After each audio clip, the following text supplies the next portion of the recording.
నెల్లూరు జిల్లా బుచ్చి పట్టణంలోని జిల్లా ప్రజా పరిషత్ బాలిక ఉన్నత పాఠశాలను జడ్పీ చైర్మన్ ఆనం అరుణమ్మ సందర్శించారు. ఈ నేపథ్యంలో విద్యార్థులను అడిగి వసతులపై ఆరా తీశారు. అనంతరం పాఠశాల ప్రహారీ గోడ ఏర్పాటును స్థలాన్ని పరిశీలించారు.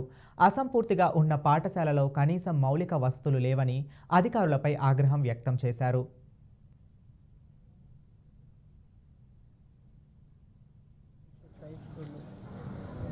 కాంపౌండ్ వాళ్ళది కావాలన్నారు, కిచెన్ ఒకటి కావాలన్నారు. మేము తొందరగా దాన్ని కాంపౌండ్ వాళ్ళది కట్టిస్తామని చెప్పి చెప్తున్నామండి. స్కూల్లో పిల్లలకు కూడా కింద కూర్చోండారు, వాళ్ళకి టేబుల్స్ అవన్నీ కొంచెం డిఓ వాళ్ళకి చెప్పి తెప్పించే ఏర్పాటు చేస్తాం.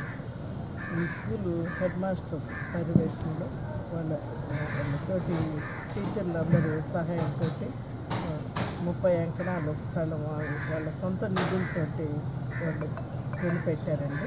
వాళ్ళకి నేను ధన్యవాదాలు తెలుపుతున్నాను. పిల్లల వాళ్ళకి